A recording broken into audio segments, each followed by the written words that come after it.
Good evening, folks, and welcome to the Crypto Dark Pod, presented by Blockchain Solidarity Media. We're a team of crypto sleuths ready to dive into these thick crypto weeds.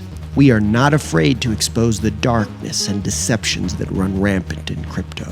From government and corporate tyranny to the scammy scammers and celebrity influencers, the Crypto Dark Pod team is more than ready to explore all the systematic and psychological tactics, the tricks and misdirection deployed on this new blockchain technology that makes prey of everyday people on the regular. We must be informed and vigilant.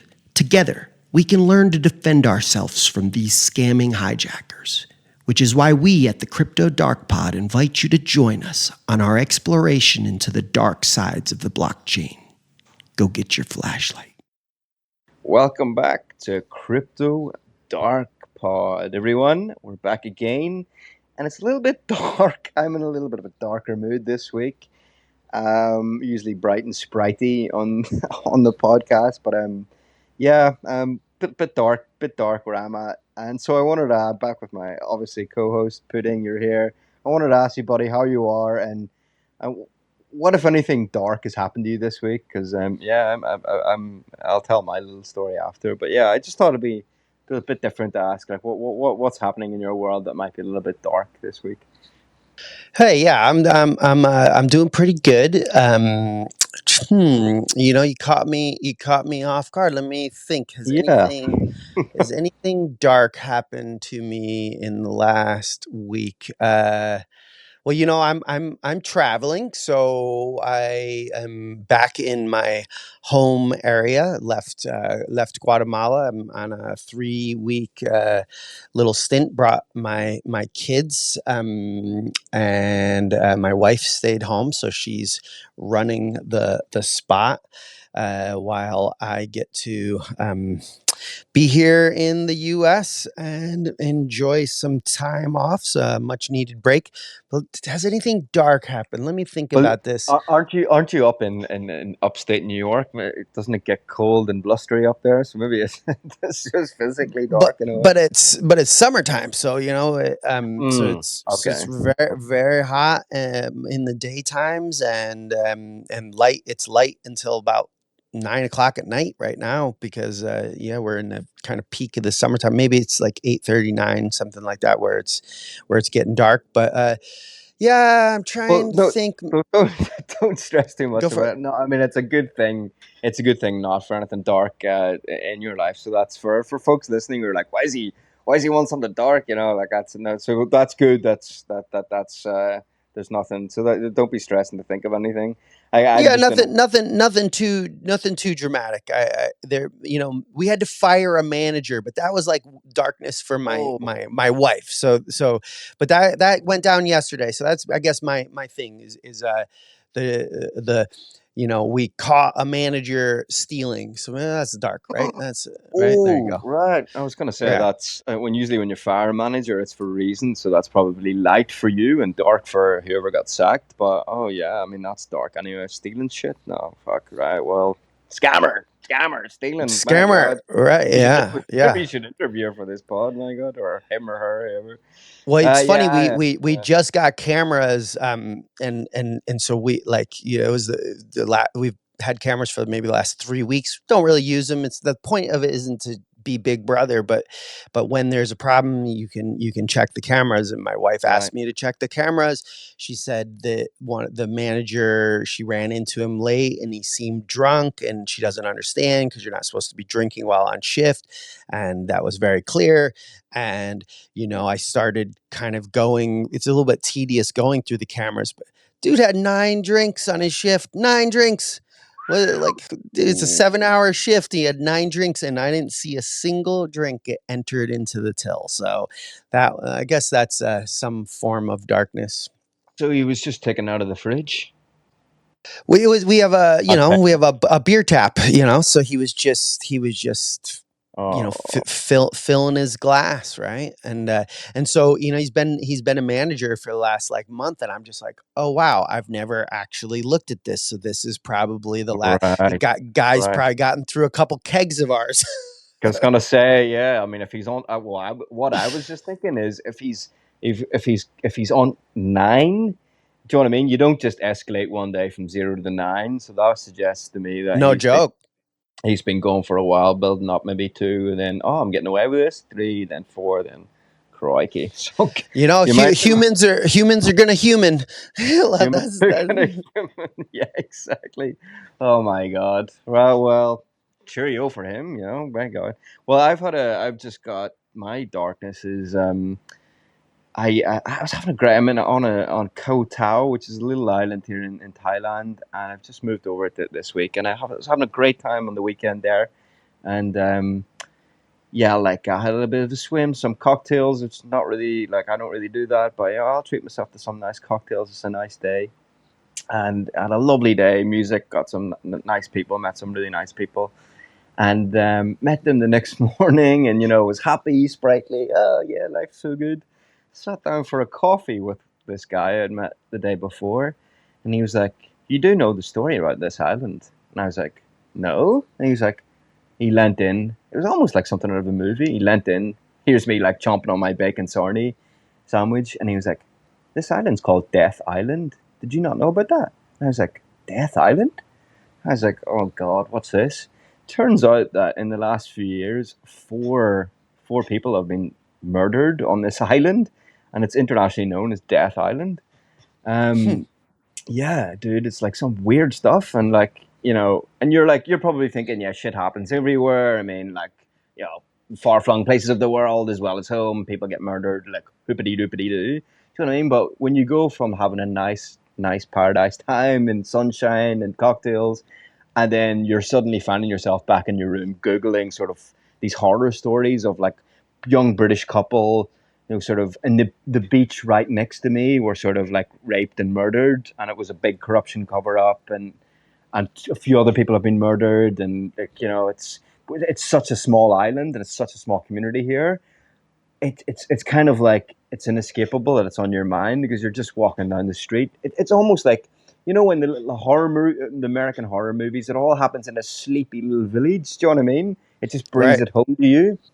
Um, That's crazy. I've been to Koh yeah. Tao, but what like so this is just in the last couple years? I mean, do they think it's one person or that is Well, doing it or what's the well, I don't know. I don't know. I think it's maybe a mixture thing, but it's definitely corruption. Like it's gangster mafia related, and then the government covers it up, and they blamed it on a couple of expats, and the guy like who did that rape and murder, like still owns a bar down the street, and he's still roaming about because he's a local gangster. Do you know what I mean? I hope he doesn't listen to this pod, by the way, or I'm screwed. But yeah, I don't know. It's just darkened my mood this week, and it's just really set me. It's kind of unnerved me, and it's a while. I was crazy? like, why is this unnerved me so much? It's because you're such a small environment that you're in, and knowing that the killer is still roaming about, and that this is so present, it's just weird.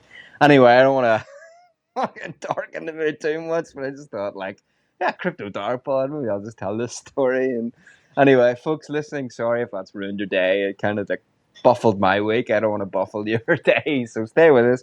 We've got an interesting episode for you today. And I think this has been a long time coming, wouldn't you say, buddy? Like this is like we've always had these themes of that we've talked about running through the some of the pods eps we've done where it's like why are scammers getting away with this, and why aren't they being punished, and are when's the fight back from the crypto community, or like so we thought like we've always had those themes running through, and we came across a CoffeeZilla episode which he did recently where and we're going to get into it, but basically where the scammed took back some justice. And then we looked into this a little bit more. We found some other articles of not just individuals getting justice, but communities getting justice. Groups of people going, we're not putting up with that. We're getting our own back. So it's been really interesting. We thought let's do an episode on just bringing out some of these stories and asking some like interesting questions about philosophical questions like should they where do we stand on the sort of like justice of this of like scammers kidnapping they're sort of the kidnapping the scammers and all this. So a really interesting episode for you guys. I think there's going to be a lot of interesting questions come out of this, and we'll use a case study to start off with. So stay with us. The revenge episode. The revenge episode. I feel like it has to be like a French title, like I don't know, like La Revenge. So like, I feel like there's some sort of like dark French term that we'll have to term this. I don't know, like, but I think of that podcast, the Scammer Payback. yeah. We'll maybe have to like overtone the intro with some super dark sort of like music or something. I don't know. Then maybe put like little pieces during the app where we're just like, yeah, like somebody revving a chainsaw. Yeah, exactly. Yeah. Or maybe just at the end of this episode, like I cut off abruptly, and you're like, Alex, you know what I mean? Like, and you're like, maybe that guy in the Kotal got him. I don't know, like some dark shit. Anyway, let's jump into this, folks. We took it from Crypt Coffeezilla video. We'll put that link at the bottom of the show notes so you can get it yourself. But let's jump into it. It's like, so this isn't anything super sort of crazy in terms of how the scammer did scam everyone. Like the mechanics of it isn't sort of overly complicated. He basically sold himself as a crypto forex trader, which is foreign exchange trader. Apparently, this is a trend in the crypto scamming community right now. There's a lot of folks out there who are like, "Oh, I'm a crypto forex trader," and they're scamming people of tens of millions. So this is happening, and this guy is called Aiden Patorsky. He's nicknamed the Crypto King, of course, probably self-proclaimed. He called himself that. He ran essentially a Ponzi scheme without getting into the mechanics of it. He scammed people out of $40 million. And what's a little bit different about this story is that he is not unlike many others, as I've just said, who claimed he was one thing, showed off on his Instagram, jets, Lamborghinis, all the sort of stereotypical shit that these idiots do. But what's different about this story is that his victims, and one victim especially saw this and said, "That's enough. Right, that's enough." So what happened was he basically kidnapped Aiden Patorsky, this Crypto King guy, and we'll get into what happened, but basically Aiden Patorsky went off the scene for a while. There was a video of like a hostage video. I don't know if you've seen this, Pudding.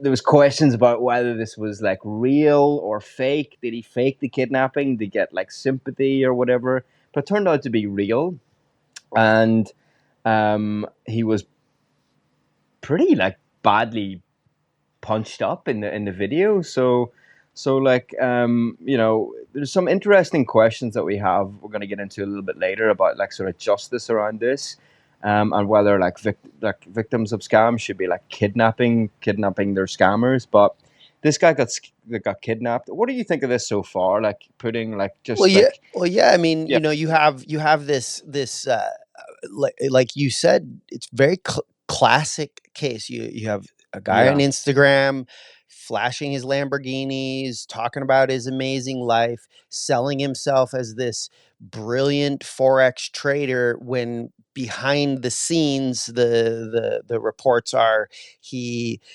collected 40 million, but he used 1.6% of that to reinvest, meaning basically he just spent all of it to put on a show and live this lavish life. Not so surprising, young guy, you're seeing other people do it. Maybe like, if we give him the benefit of the doubt, maybe he had intentions of doing amazing, and then the market collapsed, and he's like, oh shit, my assets aren't enough to help these people out. But yeah, that video of them basically forcing him to say what he actually did, which of course now they're saying, oh, he was forced to say that stuff. But I kind of think that's what happened, and they just Yeah. made him say it, right? Like, but yeah, it's a far out story. Who wouldn't want revenge? You find some fucker spent 1.6% of your money to actually do the thing he said he was going to do, and the rest of it he was just living large while you were at home, like, expecting him to be working for you. You took this risk on him. Who the fuck wouldn't want to go after this guy? Well, exactly, and there, like, I mean, I suppose, like, there's probably people out there who sort of maybe have not the best of intentions, but kind of like they think of themselves as, at least I can trade, and maybe the bear market or the market turns on them and then they're screwed. But I think there is probably people like that out there, smaller fish or whatever, and don't quite make it to the 40 million thing, and then lose it all, and there's repercussions or whatever on their victims. But this guy, like, I don't know if it's this guy, because, like, when you just see, like, he's posting, like, him on I don't know whether he bought a jet or he rented a jet. He's got the Lambos. Like, it's like, I tend to think with these kind of guys, they're flaunting this all over the show. Like, they're not being prudent as well. Do you know what I mean? And I think let's get into the nitty gritty of this a little bit more. Like, so it turns out that the kidnapper was obviously a victim of this guy, the crypto king at Aiden Petorsky. But there's a little bit more of and this is where it gets into a moral quandary about the kidnapper, and the victim. He was the one of the bankruptcy investigators into this guy.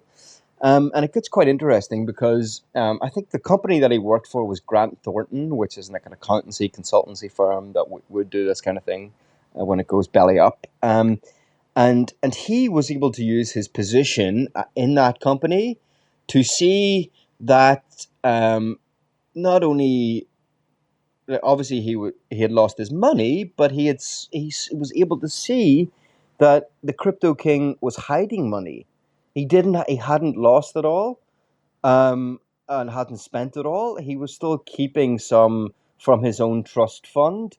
So the trustees of his this crypto king's forex trading firm or whatever, the crypto king was keeping information from his own trustees, which made them think that, like, he's still hiding a lot of these tens of millions.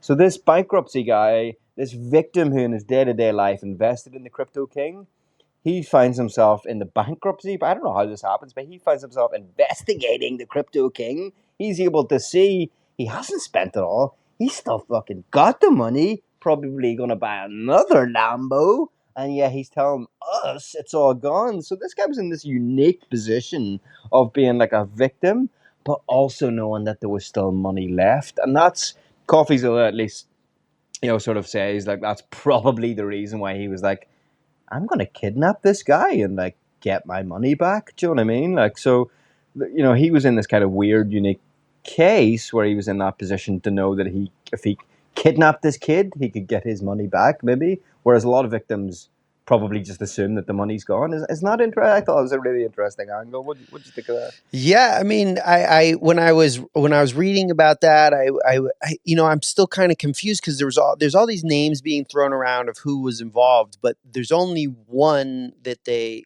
specifically say actually invested himself.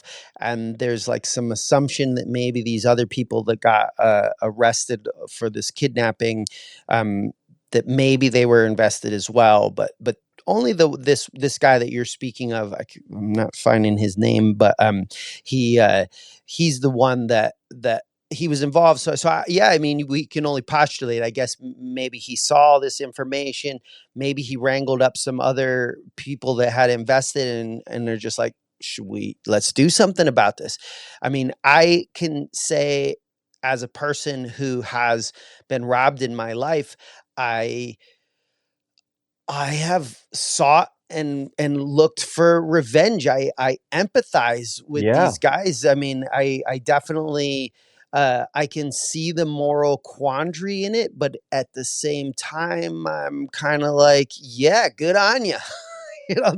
Maybe I shouldn't say Yeah, that, but I kind of think I kind that. of feel it. Like it's a feeling. We'll get into. I want to leave those kind of like philosophical questions. We'll come back to this in the third part, folks. But I want to tease out a few more like, angles that make it a little bit more of a moral sort of like, oh, how are we going to deal with this? Which is interesting in this case, and we'll revisit it when we ask these philosophical questions of each other later. But this guy, sort of this at least this kidnapper, so he wasn't happy enough just to like kidnap Petorsky, whatever you think of that.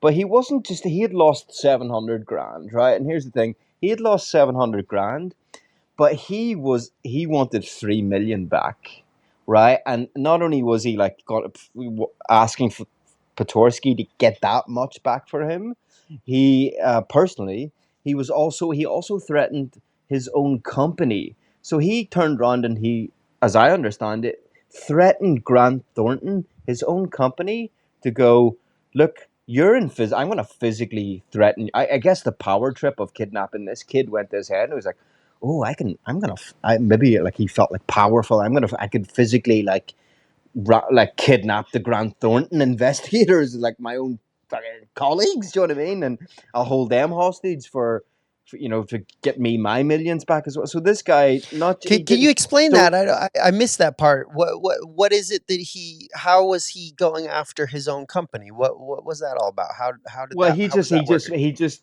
Well, Coffeezilla didn't go into it, and I haven't looked into it further. But basically, he turned around to his to the other colleagues who were investigating this also, and sort of made. I think he was about to leave the firm, or maybe like he felt himself on his way out anyway, and he was like, you know what, if they're going to get the money back eventually, or like whatever, I'll start to threaten them to get my share as well. And the company obviously didn't respond to that. They didn't take the threats as they weren't intimidated by the threats. But basically, the point is like he was willing to issue threats in every direction to get what he wanted back, and it wasn't just it just wasn't recollection of the money he'd lost. It was he wanted like a payday.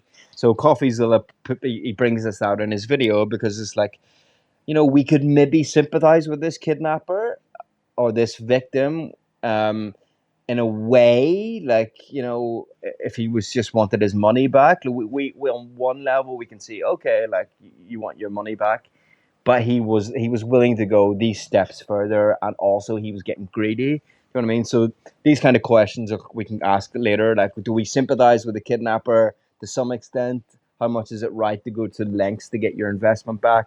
And then does that flip reverse on its head when you just go, I want all that I can get? Ha ha ha. You know what I Yeah, mean? it'd be one thing if he was trying to get this all back to return to everyone, but it kind of sounds like, Right. I mean, if you're the type of person that you're going to kidnap and beat somebody up and torture them as they say happened, I guess maybe you're not the most magnanimous of individuals, and like you're maybe you want it all for yourself rather than like hooding it back to the victims, right?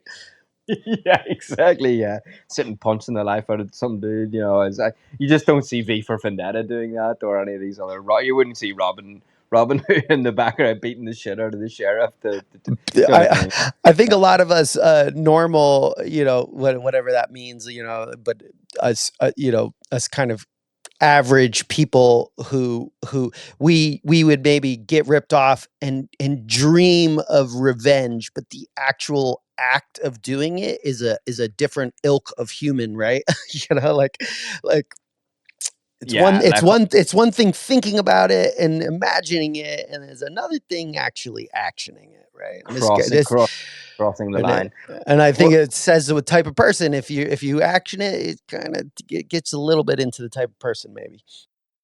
that's absolutely right, and we can ask these questions later as well, because we can maybe put ourselves in the shoes of imagine you'd worked for 20 years of your life, had 4 kids, and you'd saved up 1 million, and someone hacked into your wallet and stole it all. It wasn't even a bad investment decision, but someone stole it all. I think a lot of us, the will to action might take a lot of human beings over the edge. But let's ask those questions later. That These are the sort of dynamics in this case that we wanted to bring. I did, before we move on to a couple more articles that we found about sort of crypto folks who are after their own justice. There's one thing in this video I just wanted to bring out as well, and it just, again, it just goes to show like the sort of like almost stupidity of these guys, these scammers, but also their sort of these bare knuckle sort of like we don't give a crap sort of attitude of a lot of these crypto scammers. Is his so the crypto king's accomplice in this was a guy called Colin Murphy, another young guy, Lambo pics and all this, sort of the same deal. And he was interviewed at one stage during this, and you want to see the interview, dude? It's like this guy, in almost all sincerity, says like because he deleted all the evidence, and when he's interviewed, he goes, "No, no, no. What the investigators they don't realize is like I was actually collecting all the evidence to have it in one bundle so that I could give it to them easy. But then I found out like I had some dirty pics of me and my girlfriend in there, so I just had to delete it all. And he says it in a way that's like just so insulting to everyone's intelligence. You just kind of like, where are these guys' minds at? Like, is this some sort of just Yeah, I saw that. massive joke? That was bullshit. That's some bullshit. Yeah, it's just like where anyway, like where are these guys It at? And did. they're It just like, didn't feel. It didn't feel like real, And it was the way he said it didn't feel real. It was just kind of like, oh, this is my lame ass excuse for why I did it. But yeah, that probably isn't the actual reason. that isn't the actual, but they even like put that forward because everyone knows like don't insult our intelligence by even saying it. Like, how dumb do you think we are that you even like by even? But anyway, like this, that just caught my eye. I was like, who are these people? Do you know what I mean? Anyway, so that's that case, folks. Like, we wanted to set the scene with that because, like, you know, that is the more extreme case, let's say, of victims' justice. You found another couple of cases in the research for this pudding. Shall we move first to the one where I can't really understand it? Like this kind of crew that like got like these crypto people who got scammed by NFTs and they tried to do something back, Yeah, but yeah, yeah. yeah. This was What's this, up with that and one? it was this. They dubbed it the kitten coup. Right. Which Hmm. when we had this show idea, I just poked around. I did some Google searches to just try to find some things. And if anybody's out there listening, we would love you to send if you've heard of Yeah. these situations of revenge against the scammer, specifically crypto scammers. Please let us know. We're interested in reading about it. But in my quick searching, this one popped up, so somebody did a rug pull on NFTs, and one of the people who were robbed, they basically had this NFT thing. They sold a bunch of them. They had an active Discord group, and then one day, the Discord group was closed down, and the NFTs were worthless. So people had they had the NFTs, but now there was no market for them, and they were gone. So somebody called La La La ended up investing 7,000 of their own money, and they basically provided value for these NFTs. So now these NFTs are a real thing, and people are now can trade them and share them, um, and so they're so a fake scammer NFT was somehow revitalized by a, a benefactor of sorts. The person, somebody that got ripped off, didn't want everybody to get ripped off, and so they, in Right. essence, donated value to have the NFTs had a real substantial value, and they replaced the money that was drained out. Um, I find this. it's debatable to me if this is a revenge. This just Right. sounds like That's what I was the, just gonna ask. Yeah. Good. this. I don't know. Like, I mean, what? Yeah. How does this negatively affect the actual scammers? It doesn't. It doesn't. It just. I guess. I mean, it's nice. I'm glad that La La La had enough money that they could Yeah. make some people whole, or maybe not Yeah. even whole, but at least give some sort of percentage that's really sweet of La La La, whether they're a girl or a guy. But I don't really see this as revenge. It's kind of cool banding together to bring value back to your rather than just licking your wounds and going forward. You actually say, no, we're going to make this into a real thing, and we're going to invest some money into it, and save the project.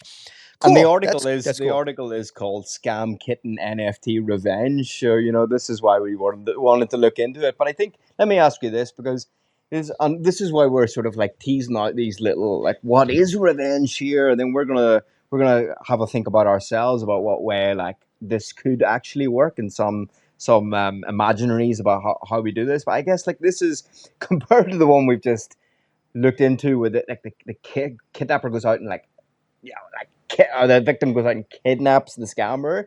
This is like it's seemingly no direct impact on the scammer. It's just making the victims whole again. But here's maybe where the revenge is.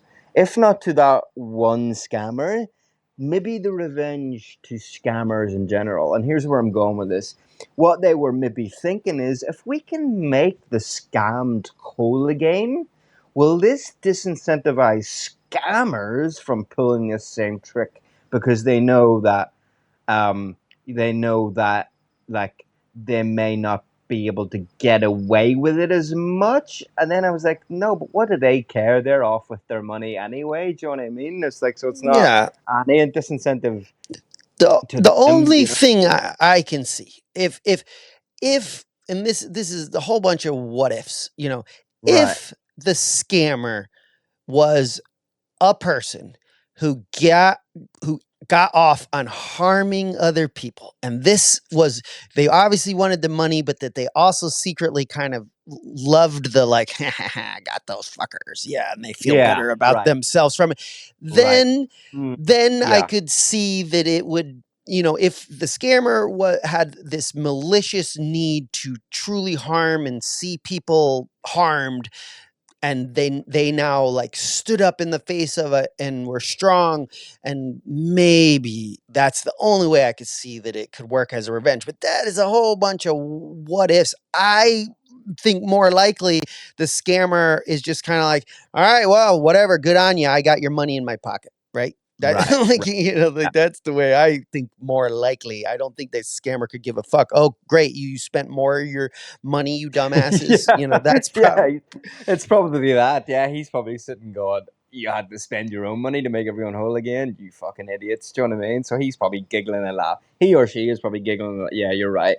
So in a way, this like it's hard to imagine that this is a revenge. Revenge being the wrong word, but almost. But it's interesting to think about for our purposes because it is putting things right against scams. Almost is that the proper context here?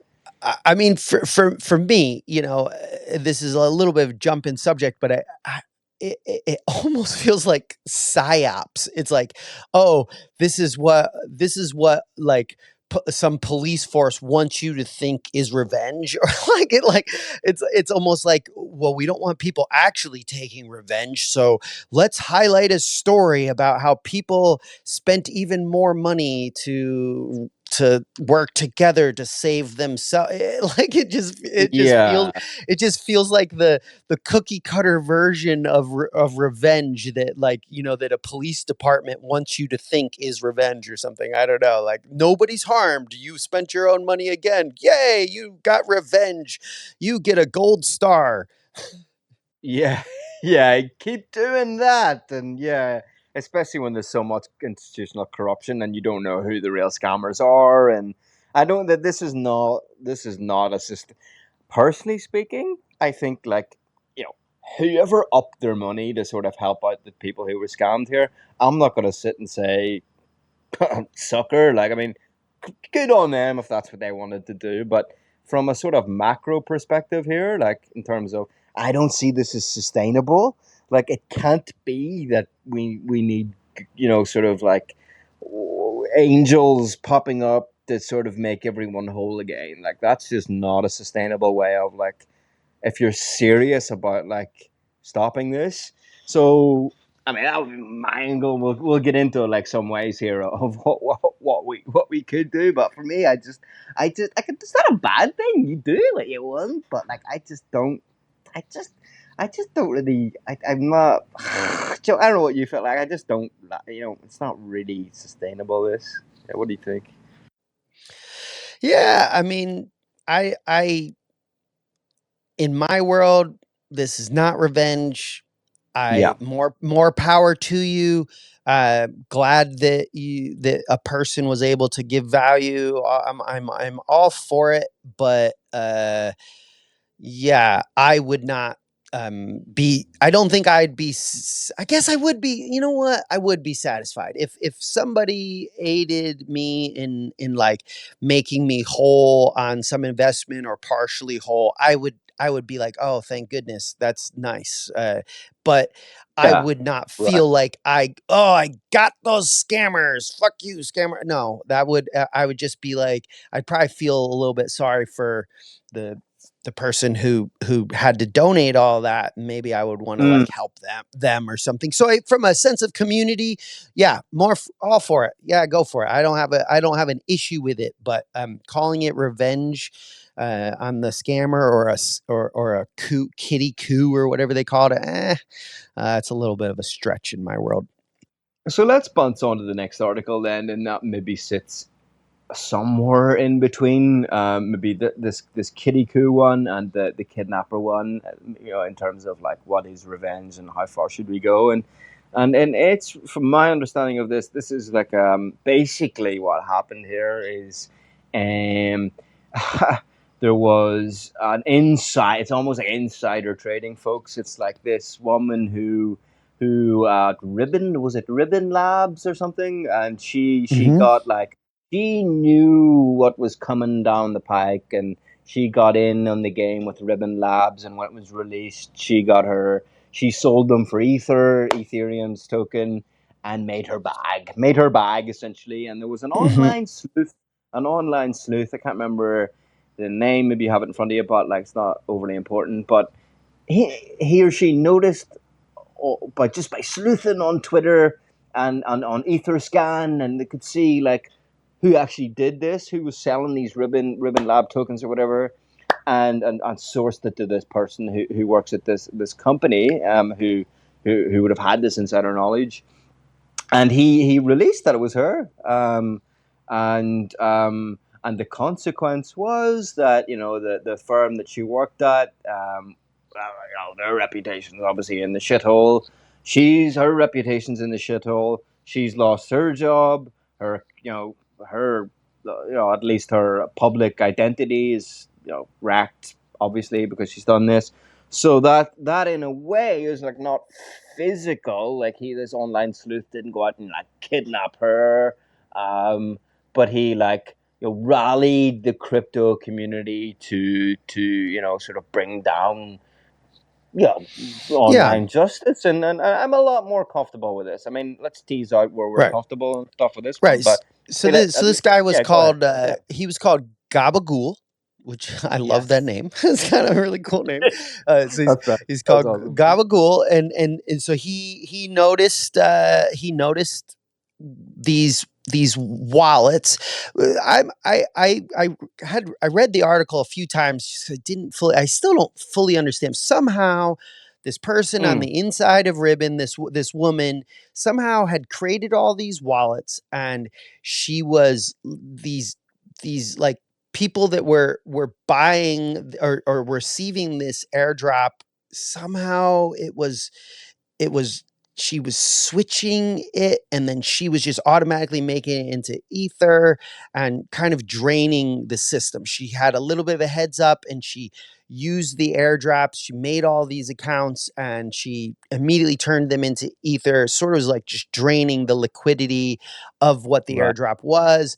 This guy then tracked the movements, tracked it to the actual company, and then in essence, what I read or got out of the article was this form of revenge is sort of the blame and shame, or Right. the threat of being canceled or outed. So he was threatening the company that if they didn't do something, he was going to out them and blame and shame them. And so the company did what they had to do, and they fired her.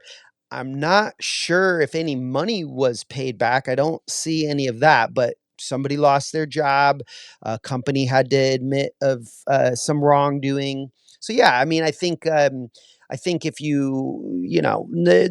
no harm, no foul, right? Is maybe what you would call this. There's nobody was harmed, and in the end, the result I don't think really was positive for the company. I don't think they got their money back, right? So it wasn't positive for the airdrop that was scammed by this insider, right? But the Well, woman lost her job. she lost her job, and here's the when you like, I suppose, and I think the article touched on this like in a couple of sentences where it kind of posed to the reader the quandary, the moral quandary of this justice on her, right? So you said there's no she lost her job, but no harm, no foul. The article sort of in a little bit sort of makes us think like she just didn't just lose her job. Apparently on Twitter, she got a whole pile of abuse. Basically, is how they put it. Now I don't Yeah, know what form that she left abuse. Twitter. She left She Twitter, so she was essentially she made that choice, but she was hounded off Twitter.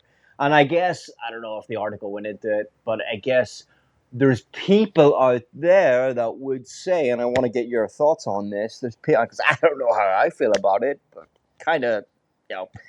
Well, let me ask you first. But look, there's people that will say, okay, she scammed people, she lost her job, let it be. She's probably a mother. She's probably a daughter of kids. She's got kids. Just human being at the end of the day. Don't rain down too much on her life because God knows what she'll do, like mental health, suicide. So I guess what I'm driving at here is like in terms of non-physically violent revenge, where do we take it? Where we as a crypto community or whatever, these sort of more questions like, yeah, and we can get into this later, like, but I'll place it in front of you now, and you can think about it. Like, where do we go in terms of what she destroyed thousands of lives here. Who cares if she gets rained down abuse on her? Do you know what I mean? It's so Yeah, it's tricky. It's a toughie. tricky one. I mean, I'm glad that she got named and shamed. I guess I'm Mm, glad that she had to reconsider her choices and hide and go into some form of hiding. Not sure where she is today or how she's doing today. I mean, the right, piece of this that really interests me, or what I was most interested in this article was right, how this became a galvanizing point, and this Gabagool guy and another guy called Sisyphus created a bounty program. It's if you want to check it out, it's at digitalwatchers.eth, and they have basically they're kind of trying to give rewards for individual sleuths. And I find that fascinating.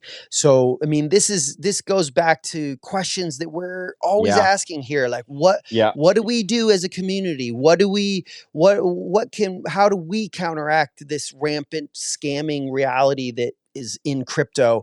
And this was, this felt like a little piece in the puzzle. It was, oh, that's cool. That's an interesting way to go about it. Empower the small individual to go out and hunt these scammers on their own and reward them for it. That I was digging that. And I love that as well. And you're right. We have kind of asked those kind of questions, like how practically should we do this? Funding the little dudes with their laptops out there, like you or I or anybody else who are really passionate about these things. Give them a little bit of a financial incentive to do this is one way to do that. Let's take a little bit of a moment here and just think about other ways, and also that way how it could be done better. Like, I think in the article that Gaga Gul and his team even admitted that they're never going to get enough funding, because who is going to fund that enough to scale it so that like it can properly start to dent the scammers worldwide? That would be my question. How do we really scale up? Do we make sure, like, here's a question: do we make sure that every transaction on Bitcoin or Ether, like, or Ethereum, like those two communities, is the two biggest, come together, and for every transaction made, 0.00003% goes to a fund to do this kind of thing?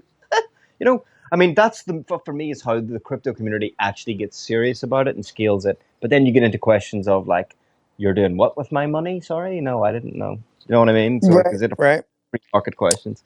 Well, Yeah, you're diving into, and here I will, I'll take an aside. We've kind of talked about this. Like, I'm yeah. I'm super interested in this side of things, and you know, I have some kind of free flowing, brainstormy kind of ideas of like, wow, we could go and like this article got me really excited, Oh, you and I juiced. Love started it. Yeah. and I Yeah. got me juiced, and I was just like, huh, that's the way it is. And my brain started being like, oh, that's it. A scammer Mm. NFT. And Right.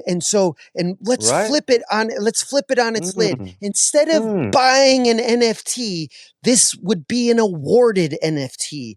And there's a lot of factors in here that I don't know the answers to, but I just let me babble here for a minute. Yeah. Go. Go. I'm And intrigued. so Yeah. so Hmm. just imagine a world where there is a group of sleuths that have funding. We don't know where the funding comes from yet, but just let's just Right. imagine it. So there's so rather than like, an NFT that has value because people are investing in it, what about an NFT that, from a small percentage of trading, Binance or whatever, these bigger companies, or whatever organization or business that wants to have less scamming in it, if they are giving this percentage to, say, a fund. Well, imagine if you caught a scammer, you did all the work, and you present, here was my work, this is what I found, this is what I got, and then this NFT could be minted and given to that person. And any person who thought, wow, that is great. What got let's say Gabagool. Gabagool catches some deafy scammer, and the story is out there, and the NFT gets minted and given to him, and any person can donate value to that NFT. So you could be like, damn, that's what needs to happen. I'm going to donate him an extra $2 to hit the value of his NFT. And then after you can't buy this NFT originally, it has to be given, but then it has value, and it could have all the stats of the criminal, and you know how you can embed information and videos into the NFT. It could be sort of the name of the actual scammer, the stories around it, how the sleuth caught them, and all of the information could be in the NFT, and anyone could fund and give value to the person who was awarded that NFT. Um, Yeah, it's a super weird, rough idea. There's probably a bunch of things that wouldn't work and would fail, but I feel like it's like directions like these we got to like open up as a as a community.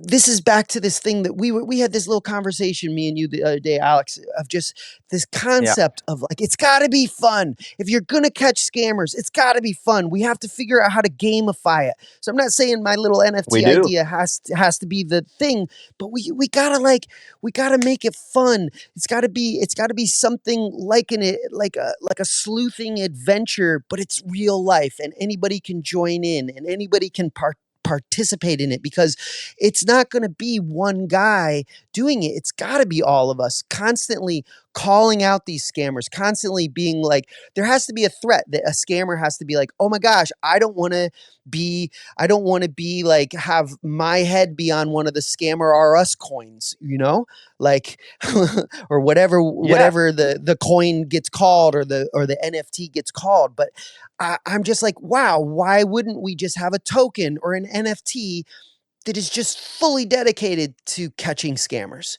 and bring the same value to the utility of I mean, half of the thing that we talk about is like often is like, where's the utility, holy shit, if there's not a utility for catching scammers, and an actual coin that has real utility, what's the utility of this coin? To catch fucking scammers, dude. That's utility yeah. right there. Oh, yeah. So Yeah, so, yeah, you know, yeah, yeah. yeah, I got juiced, man. I'm juiced. I don't know what it is. So if you're out there Well, I'm listening, you. man, and you're juiced, you know, like let's fucking put our minds together and gamify this shit and make it fun catching these fuck faces. And there's just like you've now just juiced my brain up the fucking the wooby woobies. Like I am like just as you were speaking, I'm like, woo, wow, wow. I feel like I'm on LSD or something. Like fuck. I'm like, okay, so let me take what you said. So you and just like it's almost like an award up where the whole people he would get rewarded based on you know what I fucking love what Gagagal did. I heard it in the news. I'm a read this in, like what he did, and I'm gonna chuck $2 his way to do or whatever to the equivalent to $2 in Bitcoin, whatever it is. And imagine a lot of people did that. He would be rolling in it, and then that's an incentive for a lot more people to get on. That's on the Right. model of that's on the that's on the model of that's like a model of I like what he did, I'm a give. Now that's slightly different from the transaction like thing that's more sort of like transactions automatically give. It's more like a recognition that the public. So there's a pros and cons to that where it's like, and let me just like rant on a little bit here. Like the Go pros for to it. that is like it's the whole crowdfunding. I like what you're doing. I'm a give. Hopefully a lot of people would actually give to Gagagool. I could see how some people would say, yeah, I mean, some people would probably give, but like, unless there's like coercion or some sort of like automatic thing, like, it's probably the people who are really passionate and really love him, they're going to give, but how much will he raise? But here's like, you could, then my question to you was like, but why couldn't Gagagool turn around and go, give, but by giving to this NFT, you get a little bit of ownership. And then that's the Web3 thing, isn't it? People go, okay, so that's my incentive. So you're saying that if I give my $2 or whatever in crypto value, I get like my 0.0% stake in it. And so if a million people or 100, telling you 5 million people across the world are like loving what you did, like we all get a little bit of value in this. And so like it starts to become like a project where everyone's like involved in more investigations. And now you're back in Gaga Gold. And all that. So there's many different, and let me just wrap one more thing on this, like, cause I love that could you create like a almost like, what remember back in the day, like you had like the Legion d'honneur in France, where the state recognized the great efforts of people who like Gagagul in this instance who did a good thing for the community, and you were awarded something. Could there be like a system where the crypto community not just rewards one, but like creates like a system where like you like many sleuths from the bottom up can gamify and work to get this reward that like, so you get like a bronze award for the sleuthing you've done, and like with the bronze award comes with all sorts of advantages and recognition and status across the crypto community, and then silver's even more and gold's even more. Why not? You gamify that, people will be like, Yeah, man. fucking right, I'm in on that. Here's the other thing, Right. and I thought of this. This is the last thing I'll say. I thought of this because I'm working on a project with Tom. Do you remember we had Tom on, the crypto scandemic guy? He's doing the documentaries on the crypto scams. You Definitely. could, why couldn't you have like a Netflix style or like a documentary style thing that does these awesome kind of like spotlight on Gagagool, and then like follows him in whilst he's doing his sleuthing, and it's like live, people get to like be entertained and watch it, so it's gamified, you're watching it as he's sleuthing, or like a Netflix style crypto documentary that like, so people are like, do you mean if I sleuth this, and they're sitting on their laptops in their little room, I'm going to do all this work that Netflix could like do a documentary on me and show the great work I did? I can like, I'm just speaking personally, like if I, that's an incentive for me, that there's going to be a documentary on me and it's going to like showcase the work I did and build me up as this kind of awesome sleuther guy, like, and then that's going to incentivize other. So there's all sorts of different ways. The point is that there's loads of status, financial, whatever ways that just encourage people to do this. Do you know what I mean? And reward people. Like, it's endless. You know? Well, No, I'm just you were saying a few things in there that were exactly the way my brain was thinking, and I see it as this right. potential balance. First off, the idea of exchanges giving like a tenth of a tenth from from just the money made off of like small transactions, and they're making their money. Okay, we're willing to give like a percentage of that to go towards this fund. So part of the value comes from just the use of the blockchain and transferring money, and there's a little percentage of that, and then there's the donating factor of like, hey, I want to, that has its own reward, where so you're like, I want to have this token or this NFT, or I want to be part of this, and I'm purchasing it, or purchasing a token, and I know that a portion of this value is going towards actually rewarding people who catch people, and then simultaneously one having levels of that anyone in the public could catch somebody. So say you found an aspect of the information, and Right. yeah, there's like a rating, like, oh, this is value, this is a piece of value of information. Yeah, it gets a bronze, or it gets it has some sort of like lower value. Hey, this is not going to be the final nail in this scammer's coffin, but this is a piece in the puzzle of getting there. And you, because you found that one piece, you're rewarded with this aspect of value, this portion of Love that. value. Yeah. And if you get it all, and you get the kit and caboodle, yeah, you get the whole NFT, and it's yours, and you own it, and it has that value. And the trick with it would be is that like you could hold that potentially to trade, or these organization, whether it be Binance or any of the what I'm trying to think of the Coinbase.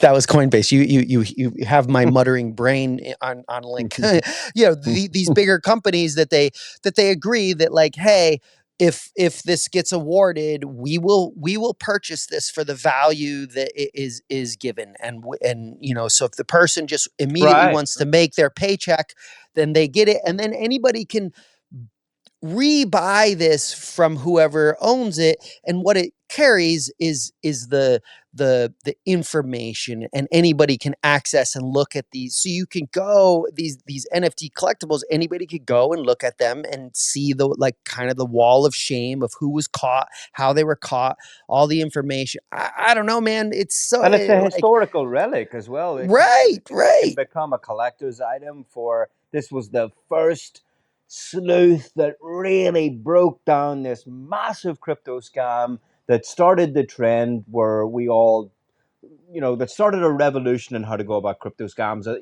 This happens. Like people buy relics, historical Start relics making for. links, start seeing the Yeah. connections. You might be like, oh my God, this guy, this name with this name is this person with this name that got caught in this other one. You'd be able to start making little trees of like interaction. Oh wow, we realize that this person is communicating with this scammer and this, so yeah, piecing it together slowly but surely. I mean, we're definitely in dream world. There's how much work would have to go behind making something like this real, but hey man, we can dream, can't we? Well, this is the thing. Like, and I do want to, I do want to, before we move on to the next section, ask you about, because we're talking about how to fix this problem from the let's incentivize the good guys. I do want to ask you in a moment, how do we, the flip side of this is what we're talking about here on this episode 4 is revenge against the bad guys. What's the other side of this where the crypto community goes, yeah, we'll incentivize the good guys. But let's also think about crushing the bad guys. So let's get on to that. I want to see where your brain goes on that, the creative juices. But I just want to make one last thing on this is like people out there, the audience listening who are new to crypto or not, might go, you guys are living in a dreamland with all that there. In the real world, like, is there like, do we reward people who are like track down bad people? The real world will never incentivize, never mind pay the good guys out there to catch the bad guys. That's not how Well, the world works. So, crypto hold on, crypto's already. Yeah, go for it. Go for it. wait. Let me make my point. My point is that could be a fair point that they'd say that we're living in dreamland. But the point I'd make back is that the difference in crypto and Web3 is that it decentralizes economies and markets. So there can quite easily be a gamified market for people who are interested in this kind of thing, and they create their own game, they create their own token, their own incentives, their own market. They want to do what we've just said, and it takes 10 people to start it. They can do that with cryptography and crypto economy. That's the difference, and it grows from there.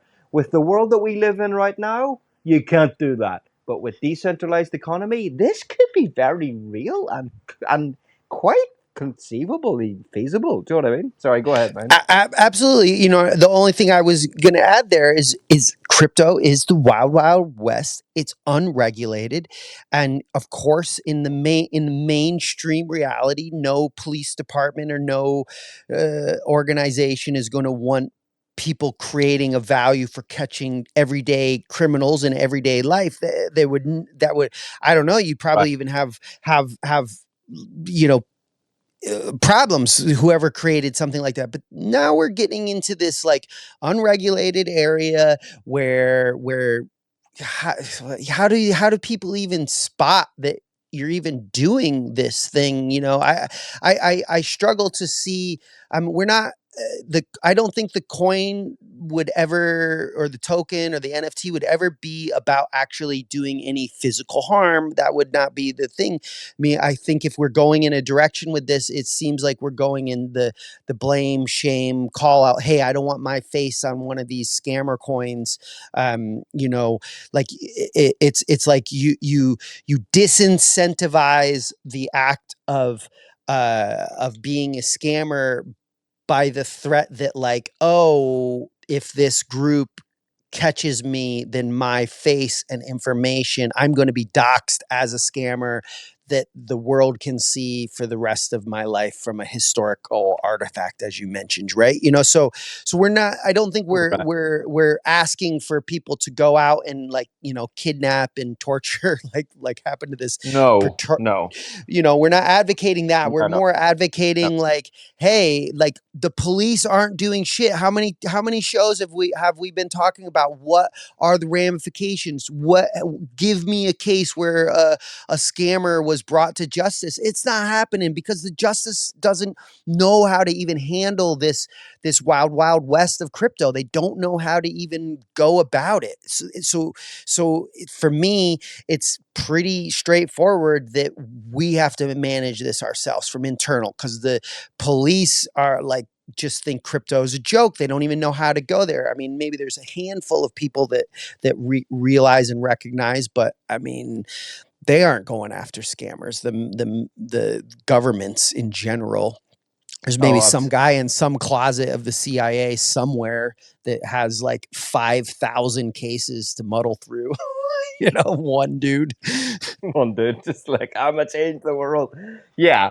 Well, I mean, with all of these questions, there's the question of like, what can we incentivize now, and what can we do now with all these imaginaries that we're talking about now. Some of it could be started now, but I guess also we're a little bit theorizing about just what could happen, if we were living in a decentralized crypto world. You know what I mean? We're almost being theoretical about it, but also some of it could happen now for sure.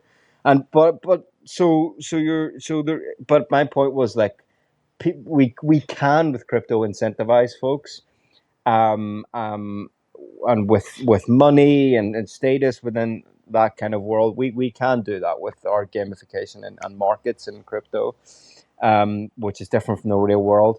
Let me just pick up on one thing you said. I wanted to ask: are you saying that on the darker side of this, of course, we don't want a crypto community centralized world where like we're kidnapping in real life people.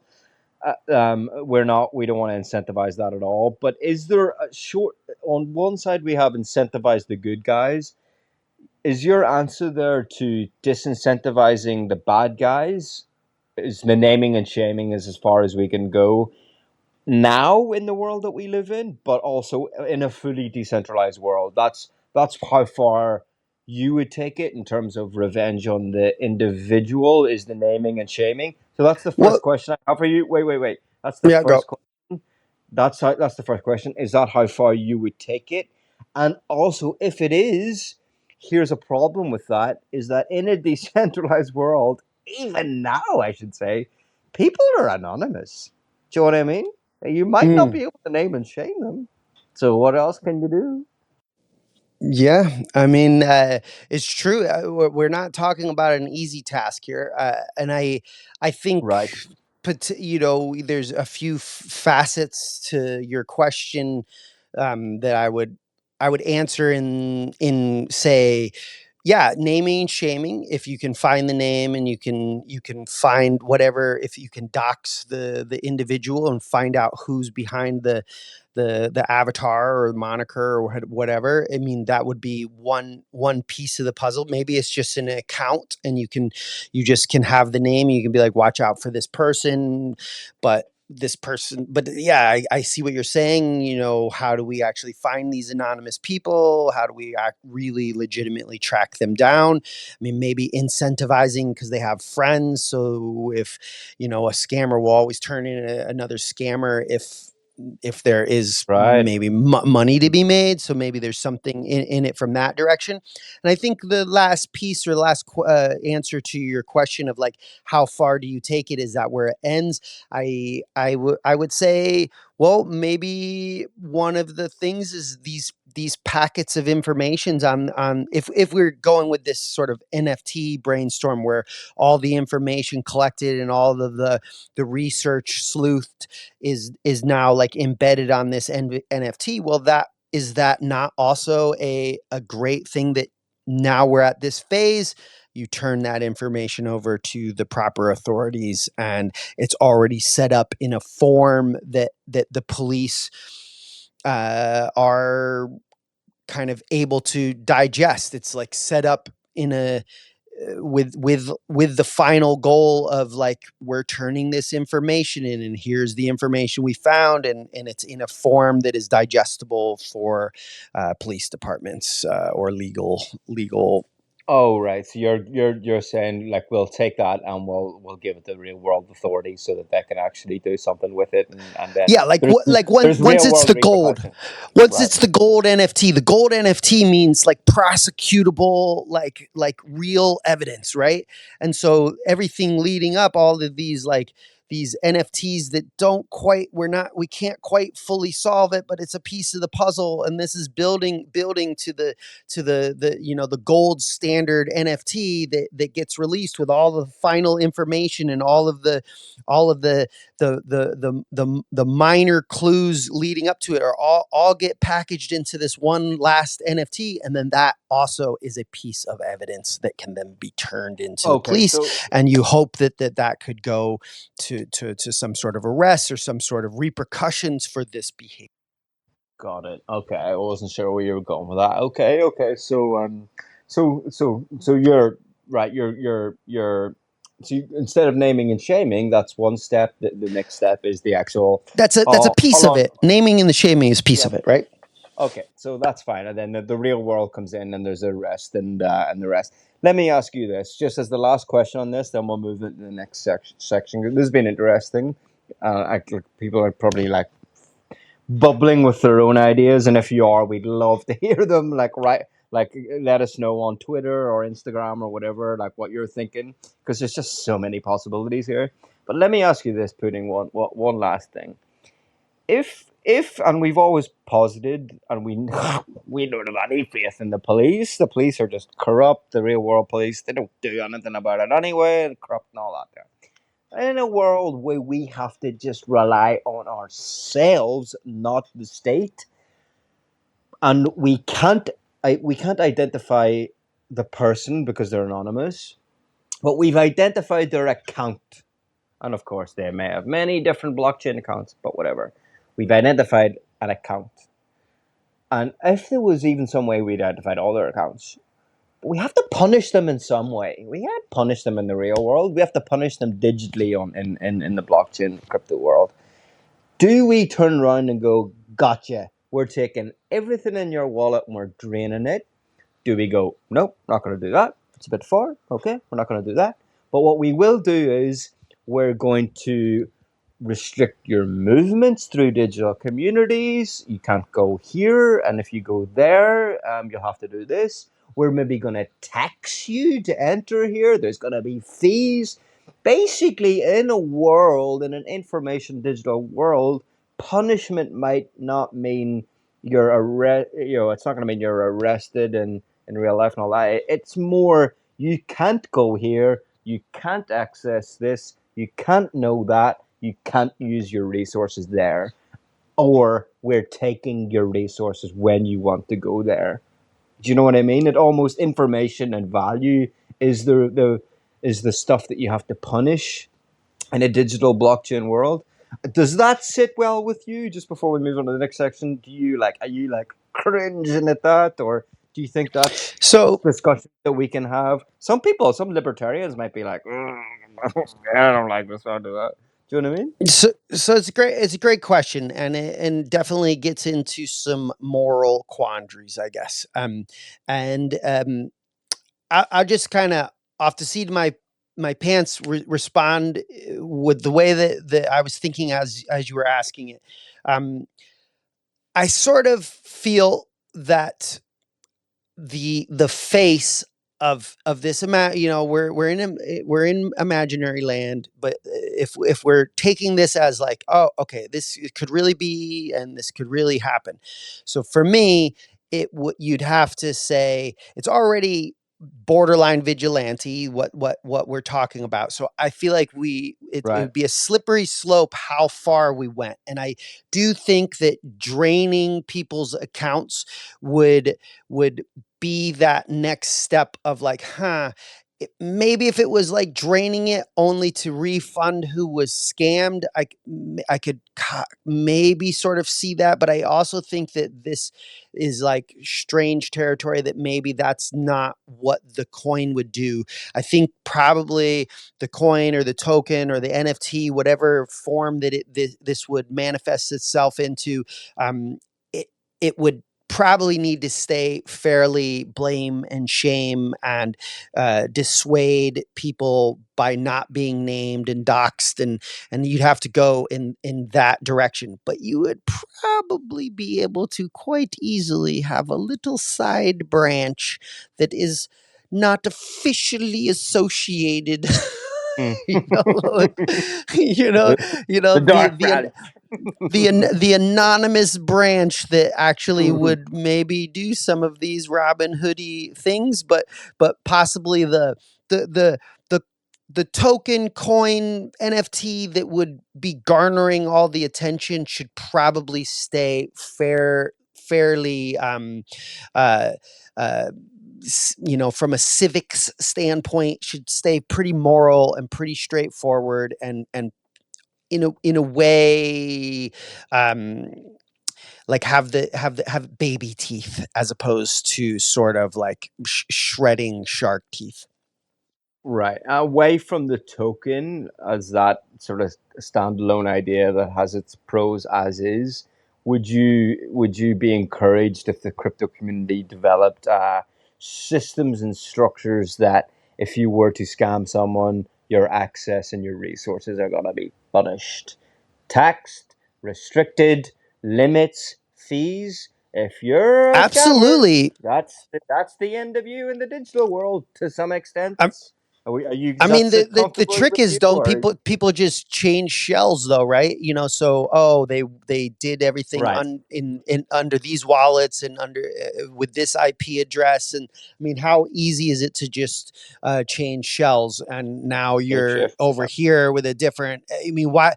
I guess if you got doxxed and all this information came out, for me the obvious reality would be you would no longer work under those parameters, or Is or yeah. via that, that name, via that. I mean, I guess if it's your real, if you got doxxed in your real name and your real kind of birth name was out, then you can't really shed that snake skin as easily.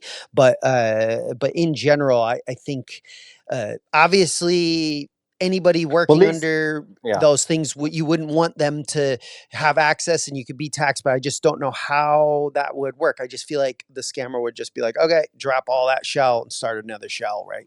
These are, you're right. These I feel like that is going to have to be brought to bear in some way in the blockchain crypto world, to some extent, at least in some way. Again, there has really sort of worrying authoritarian elements that I don't like either. I think people should be able to have as many online personas as they want. Obviously not the scam, but to avoid authoritarianism that could come up online as well. So those are interesting. They'll have to be maybe thought about in the future. So you really raise a good point there, as well. Let's take the last 10, shall we, to move on to this last section. Because I feel like we're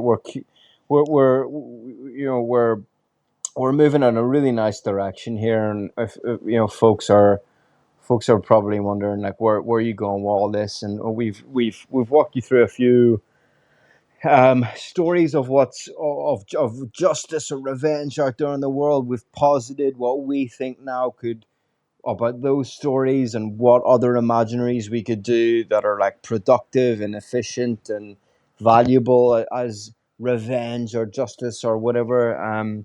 You probably have your own ideas, folks, for when you've listened to that. Let's take just 5-10 to just ask some of these moral questions that we've asked throughout, just to see where we both sit. Pudding, I think it could be curious, and by implication then the audience will ask themselves these questions, because these are tough questions, like, do you know what I mean? And we'll maybe get a chance to return to them later on. I think we're going to try and get some people on who have been scammed, maybe some of these sleuthers who have found the scammers, and we'll ask some of these questions of them as well, because like, and how it sits with them, like of the folks who are like right at the key points of this. But between me and you and the audience now, let me ask you this: where, what do you see about a world, or like how do you feel about a world where, again, you've been scammed, your whole wallet has been drained of your life savings. Your kid's future is now in total jeopardy. And in the first example, you maybe not kidnap someone, but you're violent towards them in some way. The point is maybe not the extent of the violence, but just that you were violent. Maybe you just punched in a bar. Let's say the next day the police rap on your door, and you're done for, right? Yeah, the law comes after you. And this happens in the real world. Like if you commit violence, no matter what the background is, that's the law, and there may be mitigating circumstances in court that brings your sentence down. But what do you think? Like there should be some. We should be thinking about it now in our crypto world, where if your savings, your whole resources have been just wiped from you, there should be, we should be tamping down our morality against any sort of actions that you take. Where does that sit with you? Well, when I sit in myself and I think about if all of these circumstances happen, I get ripped off for a lot of money. I'm in dire straits, and I've got a family, and somehow I have the information of who the scammer is and where they live, or where what their movements are, and I have access to them. um, I I can say that, I would probably for sure confront these these fuckers if I had this information. Right. Um, I'm not specifically I'm not personally a very violent person. I'm not going to say that I don't have capabilities of violence, or I've never been in a fight, but I at the age that I'm at, within this imagined scenario that happens to be real, that I have kids, I probably wouldn't put myself in the risk of a violent scenario. But I can empathize with it. I can empathize with I would for sure daydream about fucking this person up and trying to get my money back. But the actual crossing over into the realm of like kidnapping, beating up, whatever the circumstances, doing something to physically harm the person in order to try to get my money back. Um, I doubt I would do it. I can empathize with somebody that would do it, or I Would you can have see it. someone else do it for you? I personally, if we're just talking me, I probably wouldn't. I would probably. I'm not afraid to face. I'd probably confront the person face to face and make them look in my eye, and like ideally get them like to tell me that they were a scumbag and they did this or admit it or whatever. I would probably confront them face to face. I wouldn't get physical. Just knowing myself, I don't think, at least, I guess how big it is and how grave it is another story. But I think something to keep into consideration, just for just a split second, if I can wrap Yeah. this thought up. Yeah. Yeah. The we live in a world with police. Those police have very clear laws to follow. Once you cross into this real world with and you do something that is, entrapment and kidnapping, physical violence, physical harm, you are going into the realm that is regulated, clear, and that is that police officer's job. You now are the criminal. While I see like, oh my God, why are they arresting in the case that we started this whole on? Why are they arresting the kidnappers? They were the ones that were robbed. I can see that kind of thought process. But the truth is they went into the real world and they did these real crimes that are clearly illegal. And of course, the police are going to go after them. And we cannot forget that we are back to this. We are in the wild, wild west. This is unregulated. Why do scams and scammers not get caught or brought to justice? Because people don't even know where to pull the thread. Nothing is clear. There's no clear rules. There's no clear regulations. Most cops or investigators, it's like, this is funny money. I think it's like kind of this place um, where they're like, well, you did this. You jumped into this funny money game. Of course it happened. It's your fault. Of course, it's like a joke. A bunch of police in the background being like, oh, this kid came in. He said he was robbed for $20,000 worth of crypto. They're all laughing in the back corner because that's like an Yeah, unregulated, unknown realm, right? But you go and try to get your own vigilante justice. You're stepping into a known realm. You are stepping into a clear, regulated law reality. So don't kid yourself. So these are the reasons why I probably wouldn't step over that line and why I wouldn't go that direction, because I do have kids and I don't want to be in jail right. for getting revenge, right? So that's my answer. So I get it. So let me then, as I think we'll end it on this next, because I think these are the two key questions that we really want to zero in on. And I hear people, some people have said to me, like, in a decentralized world where you want to have as much sort of libertarian, sort of like hands off me, you do what you want kind of thing, um, you know, in as much as possible, freedom, all that, if you want to put it that way.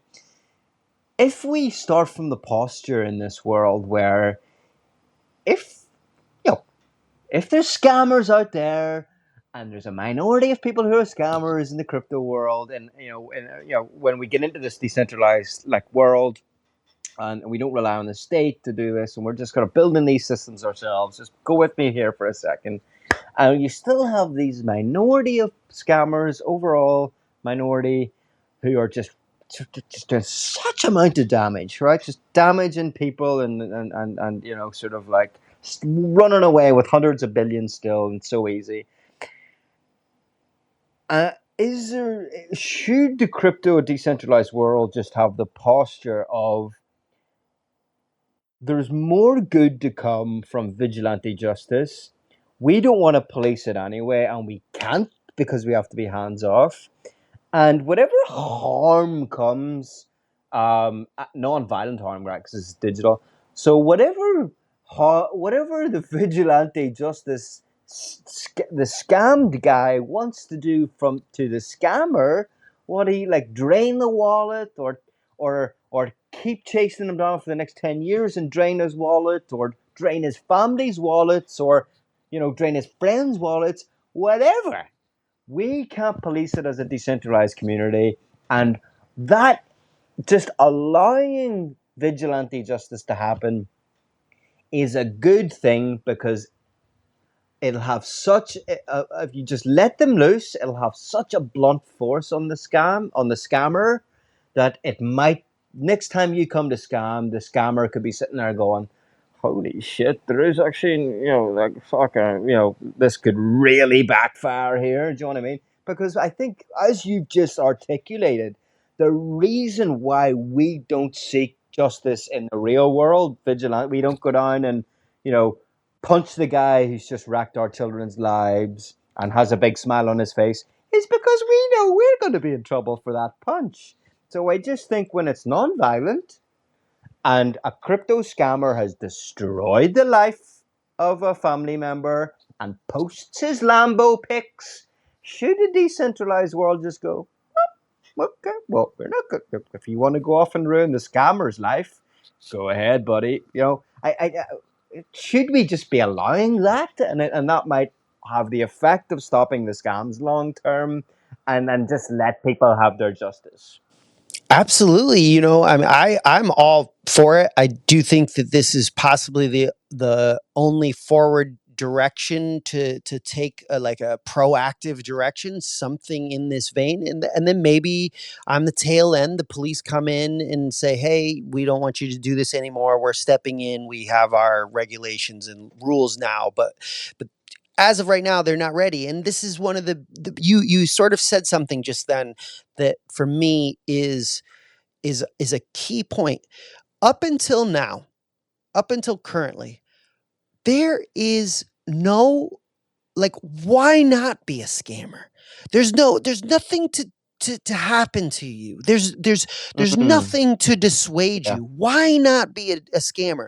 So if anything, doing something, fighting back as an entire community, creating rewards, gamifying the catching of scammers, and bringing value, attention, education through doing something like this.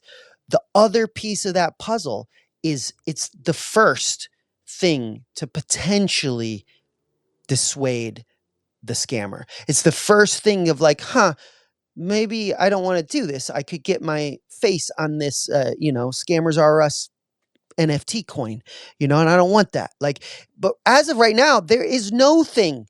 Like, it's kind of like, huh, wow, I could make millions of dollars if I just think of that going back to the story of that woman with who took all the airdrops in the company. There's probably when she was doing it, she was like, oh my god, there's nothing that anybody could do to me. There's no piece of the puzzle. Oh well, what if this happens? At that point, nobody we didn't hear of people being named and shamed and losing their jobs. So that probably didn't go through her head. She was just like, oh, nothing happens. So you, of course, you become a scammer in a way. Doing a coin like this, or doing an NFT, or doing something as a community to fight back against these scammers is creating the first thing that will make the pause, like, maybe I shouldn't do this. And if you get 5% of scammers who are the easiest scammers, who just are like, I don't want to take that risk because this one thing could happen, or I could get named and shamed by those scam hunter people, God, great, we're 5% closer. Like, take every little Yeah, bit you can. yeah, and yeah, exactly. Yeah, well, perfect way to end it. I think that's the motivation and the proactive thought and direction that we need to go. And this is just so important. And there was so many people don't get into crypto because they see it as a scam. You ask a newbie, what do you think of crypto? Scam. You ask the newspapers, scam. And so much of it is true. So, like, it's like, what's more important? And that's just coming from a that's just coming from a Maybe it's a new avenue in. yeah, exactly. Right, let's end it there because I think my It's a new way to adopt. Yeah, cool. Well,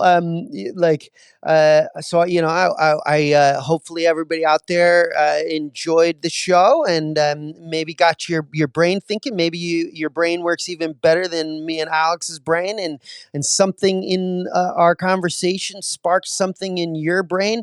Please reach out to us, talk to us. We're interested. And we got a lot of exciting shows coming up over the next weeks. We're working on a longer form tell us your scam story. So if anybody's out there has a scam story, we're looking for 1 to 5 minute interviews of what happened, how you were scammed, how you were rug pulled, what were the circumstances. It can be completely anonymous. You don't have to actually give your name. You don't really even have to say the amounts that you were robbed for. We're interested in real experiences, real stories, and we want to kind of take a little bit of the shame out of being scammed and having these things happen to us, because it's happening to all of us, and we shouldn't be afraid to share our stories because we can learn from each other. So that's a show that we're working on for the future, and we've got a few interviews we're lining up. So we hope you keep coming and visiting us every 2 weeks for the Crypto Dark Pod, because It's a dark world out there, folks, and we need to double check everything. And we got to keep those flashlights charged, shining the light into the dark spaces so that we can protect ourselves, be vigilant, and find our own sovereignty.